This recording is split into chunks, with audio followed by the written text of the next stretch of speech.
Bienvenidos a una nueva emisión de su podcast favorito, Realidades y Problemas Sociales. Seguimos desglosando el conflicto armado en Colombia, una guerra de más de 50 años que aún continúa vigente. En esta ocasión les traemos para todos ustedes las modalidades de violencia, una violencia frecuente de baja intensidad. Para este episodio contamos con dos invitadas que se encuentran completamente empapadas del tema. Nuestra primera invitada del día de hoy se llama Laura Jimena Molina y viene un poco a contextualizarnos de una manera reflexiva lo que son las modalidades de violencia, las violencias frecuentes de baja intensidad. Para ser más específicos, ella viene a ilustrarnos qué es el asesinato selectivo. Pues en Colombia no es de extrañar que cuando mencionamos el conflicto armado, la primera impresión que tenemos son los atentados terroristas, los magnicidios, los asesinatos, las desapariciones forzosas, el secuestro. Sin embargo, hoy en día siguen vigentes unas formas de violencia que son prácticamente invisibles, pero que son igual o peor que las anteriores. Y es que lastimosamente solemos considerar el conflicto armado desde un punto de vista netamente citadino, en el que la violencia resultante de dicho conflicto la solemos analizar simplemente como una mera estadística y una suma de datos que va en aumento cada día. Sin embargo, como veremos a continuación y nos lo expondrá de manera reflexiva la invitada del día de hoy, veremos que estos asesinatos han surgido desde la clandestinidad. El asesinato selectivo es una estrategia criminal usada por grupos al margen de la ley para sembrar terror en determinada población civil. Buenos días. Para entrar un poco en contexto, los asesinatos selectivos son la expresión de una estrategia criminal que busca enmascarar las dimensiones de las acciones de violencia contra la población civil. Esto se debe a que su carácter de acción individual y su patrón de ataque dificultan la identificación de los perpetradores. La estrategia se complementa con un régimen de terror diseñado para silenciar a las víctimas y garantizar así la impunidad del crimen. Los asesinatos selectivos constituyen la modalidad de violencia empleada por los actores armados que más muertos ha provocado en el desarrollo del conflicto. El número de víctimas de los asesinatos selectivos pudo haber alcanzado, de acuerdo con las proyecciones del Grupo de Memoria Histórica, las 150.000 personas. Esto significa que 9 de cada 10 homicidios de civiles en el conflicto armado fueron asesinatos selectivos. El registro estadístico del Grupo de Memoria Histórica permite establecer tendencias en el empleo de esta modalidad y niveles diferenciados de presunta responsabilidad. En este registro se documentan 23.161 asesinatos selectivos entre 1981 y el 2012. De este total, 8.902 muertos, es decir, el 38,4% fueron ocasionados presuntamente por grupos paramilitares. 6.406 o el 27,7% fueron perpetradas por grupos armados no identificados. 3.906 correspondientes al 16,8% fueron responsabilidad de las guerrillas. 2.340, el 10,1%, las cometieron miembros de la fuerza pública. 1.511, o sea el 6,5%, las ocasionaron desconocidos. 83 muertes, equivalentes al 0,4%, fueron cometidas por grupos paramilitares y la fuerza pública en acciones conjuntas. Y 13 más, o el 0,05%, fueron el resultado de la acción de otros grupos, entre ellos milicias populares y agentes extranjeros. Ante la Unidad de Justicia y Paz, reportaron al 31 de diciembre del 2012 un total de 25.757 homicidios.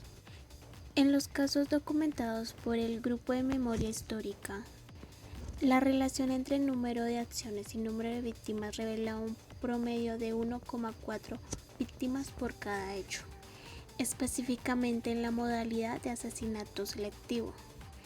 es decir, 23.161 víctimas en 16.346 acciones. Aquí con lo que nos dice nuestra invitada en base a cifras podemos corroborar que los involucrados dentro de este conflicto van más allá de lo que incluso nosotros mismos creemos, pues como las mismas cifras nos lo hacen ver de una manera desgarradora.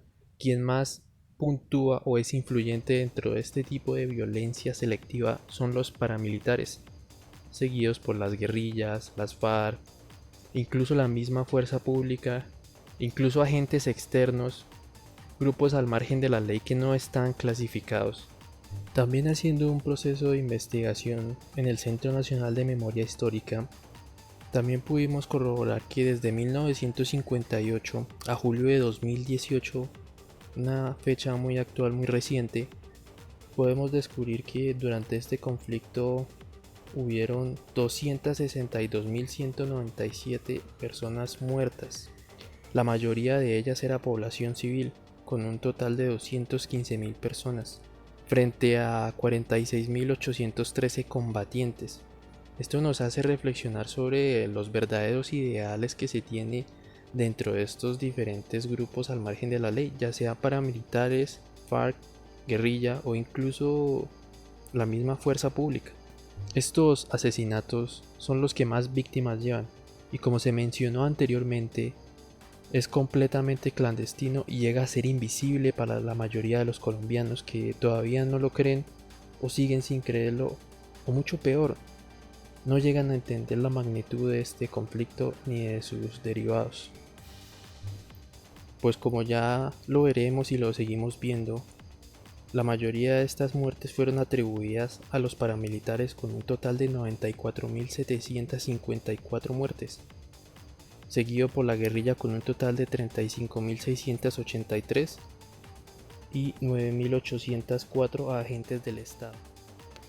Los asesinatos selectivos no solo fueron una estrategia de invisibilización, sino que se integraron a los mecanismos de terror de los actores armados, junto con las huellas de la sevicia y la tortura en los cuerpos expuestos públicamente y con el asesinato de personalidades públicas. Estas prácticas buscaban lograr un efecto de desestabilización política y social, tal como ocurrió en los magnicidios de los candidatos presidenciales. Jaime Pardo Leal el 11 de octubre de 1987, Luis Carlos Galán el 18 de agosto de 1989, Carlos Pizarro el 26 de abril de 1990 y Bernardo Jaramillo Osa el 22 de marzo de 1990. O como sucedió con el asesinato del humorista Jaime Garzón el 13 de agosto de 1999, entre otros. En cuanto a los roles de participación social y política de las víctimas, el Grupo de Memoria Histórica pudo documentar el asesinato selectivo de 1.227 líderes comunitarios, 1.495 militantes políticos, 685 sindicalistas y 74 defensores de derechos humanos. Diversas fuentes han aportado cifras para constatar la magnitud de la victimización de sindicalistas en el país. También se cuentan 1.287 asesinatos de funcionarios públicos o autoridades políticas. Estos asesinatos selectivos, de alguna forma, como ya lo hemos visto, prácticamente se vuelven invisibles para el colectivo de la sociedad que suele vivir lejos de las zonas geográficas donde se vive de manera más atroz este tipo de violencia. Sin embargo, como lo hemos visto a lo largo de los años, estos asesinatos han trascendido incluso el tiempo, ya que dentro de la lista de objetivos han llegado a acabar con la vida de personas influyentes que hacían un cambio positivo en la sociedad, como lo fue el mismo Luis Carlos Galán Sarmiento o el comediante Jaime Garzón. Personas que vivían su vida en función a su propia ideología política, y de alguna forma esto hizo que entrara en contrariedad con estos grupos, los cuales terminaron por silenciar su voz de la peor forma posible. A pesar de que, como hemos visto, El asesinato selectivo en la mayoría de los casos queda en la impunidad. Cuando el asesinato colectivo trasciende estas barreras sociopolíticas y logran paralizar de alguna forma la sociedad colombiana, como lo fue Jaime Garzón, que a día de hoy esta investigación continúa en pie y no se ha podido esclarecer o determinar en cierta medida quiénes fueron todos los artífices de este homicidio, podemos llegar a la conclusión de que esto nos hace pensar que es un problema latente que aún sigue, que está presente y que termina por acabar con las vidas de las personas que simplemente quieren hacer un cambio positivo en la sociedad expresando sus opiniones. En el caso de Jaime Garzón, pudimos ver cómo los involucrados principalmente fueron los paramilitares. De alguna forma esto sirvió para desarticular una de las mayores fuerzas paramilitares que había en ese momento, comandadas por Carlos Castaño, y la que nos permitió también tener testimonios exclusivos de aquellos desmovilizados de este grupo. Pues con esto podemos tener un panorama más amplio de lo que era el modus operandi de los paramilitares respecto a este tipo de violencia. Pues vemos incluso que los paramilitares tenían o siguen manteniendo posiblemente unos buenos nexos con altos mandos y fuerzas públicas para, como lo expresa el mismo informe del Centro Nacional de Memoria Histórica, mantener en el anonimato estos asesinatos para que las fuerzas públicas tuvieran una buena percepción dentro de la población que vive este conflicto y los paramilitares pudieran seguir manteniendo el control de este territorio bajo sus propios criterios. Pues yo pienso que es un problema que afecta a muchas personas inocentes y que sigue avanzando con el tiempo. Cada vez aumentan más esas cifras. En Colombia hay líderes sociales que tratan de mejorar en algo a nuestro país, pero no pueden estar tranquilos por el miedo que los asesinen. Nuestra segunda invitada del día de hoy se llama Daniela Guzmán y viene a empaparnos del tema sobre lo que significan las masacres dentro de nuestro contexto colombiano, dentro de nuestro conflicto armado, porque a pesar de que a día de hoy no experimentemos unas masacres de tal magnitud que llegue a impactar a los medios de comunicación y a paralizar a toda Colombia como lo fue Mapiripán o Boyacá, sí que se siguen presentando masacres pequeñas que tienen prácticamente la misma magnitud para la sociedad en la que vivimos actualmente, con un acuerdo de paz a nuestras espaldas. Hola, buenos días, Ronald. Bueno, las masacres en Colombia tuvieron una gran participación, ya que tuvimos tantos asesinatos, muertes, desalojamientos de viviendas por la guerrilla, paramilitares, fuerza pública, grupos armados no identificados y muchos más grupos en los años 1980 y 2012. ¿Será que las cifras expuestas también tendrán relación con las cifras de los asesinatos selectivos? Vamos a corroborar qué nos dice nuestra segunda invitada del día de hoy. Sí, algunas de las cifras que nos dan a conocer son: la GMH estableció que 7.160 personas murieron en la masacre cometidas por paramilitares, corresponde a un total del 61.8%.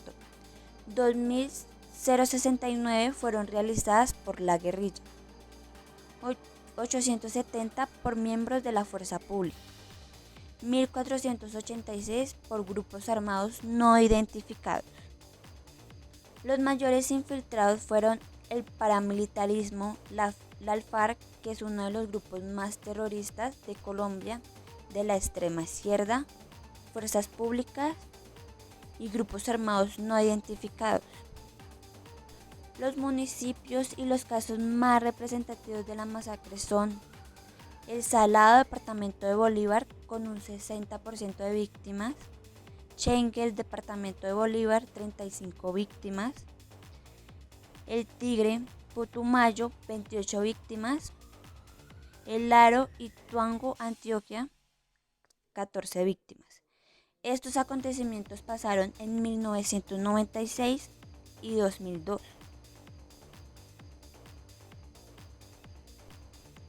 Un dato observado dentro del mismo documental realizado por el Centro Nacional de Memoria Histórica, que complementa perfecto con lo que está exponiendo nuestra segunda invitada Daniela, es que en 1995 la mayoría de las formas de violencia presentes eran las masacres.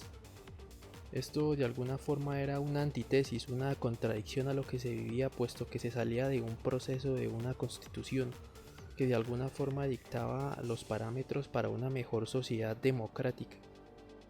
Sí, la incorporación de la crueldad extrema en el repertorio de la violencia paramilitar contribuyó a la construcción de una reputación terrorífica.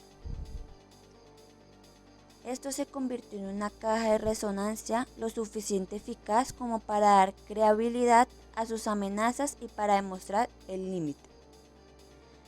La reputación de la violencia buscaba instalar el miedo en la sociedad para romper los vínculos entre la población civil y la guerrilla, y luego restablecer de otro modo en función de sus intereses estratégicos. A diferencia de la insurgencia de Civicea, fue funcional en el paramilitarismo en la medida en que este grupo armado pretendía tener el control duradero de la población a través del miedo más que a través de una oferta de protección. Este tipo de modalidad de violencia, la masacre, se presentó hasta el 2005 con su mayor intensidad, por la apropiación, el uso y la tenencia de la tierra por parte del grupo que comandaba la zona. Mi opinión sobre todo lo que pasa en la guerrilla contra el pueblo colombiano es que hay sigue en esta época mucha violencia de derechos humanos. Las personas afectadas de esta época quedaron con daños psicológicos y económicos. Creo que todos los colombianos queremos justicia y paz, menos muertes y que todo esto calme y tengamos todos un derecho a una vida digna. En conclusión, y a manera reflexiva para todo aquel que pueda escuchar este podcast, podemos decir que los tipos de violencia en Colombia han aumentado y han cambiado su forma de proceder, pero sus efectos siguen siendo los mismos dentro del territorio. Pues como lo pudimos comprobar, ahora tenemos una noción de lo que el asesinato selectivo es, de lo que le puede hacer a una determinada comunidad, de lo que la guerra de poderes entre diferentes bandos puede llegar a ser, el desplazamiento total de una comunidad, la desaparición completa de un municipio, el miedo generado a simplemente expresar una opinión o a liderar un grupo de personas dentro de una comunidad en conflicto, la capacidad que estos grupos tienen para de alguna forma volver invisibles estos actos y peor aún que se vuelvan impunes, y sumado a esto la capacidad para crear alianzas con altos mandos políticos, la capacidad para esconder las pruebas en simples fosas comunes como una simple estadística dentro del ejercicio de la democracia, y las masacres que junto a las modalidades de violencia selectiva siguen cumpliendo su función, que es sembrar el miedo entre las personas, entre los campesinos, y como lo dijo nuestra segunda invitada a este podcast, efectivamente hay un daño que no podemos ver, pero que está ahí. Una tristeza colectiva por las personas de estos municipios a las que ni siquiera el presidente llega a imaginar, en donde los campesinos pasan a un segundo plano y la población geográfica que sufre estos conflictos con mayor intensidad, lógicamente se ven renegados a no poder elegir una ideología política, ni mucho menos ser parte de ningún bando, porque esto puede significar la desaparición completa de él o de su familia. Una problemática que es absolutamente concerniente a todos los colombianos, no solo para conocer nuestra historia, sino para avanzar hacia un mejor futuro. Esto ha sido todo por este podcast. Muchas gracias a nuestras invitadas por ser parte de este momento reflexivo, y se despide su servidor, Ronald Galvis.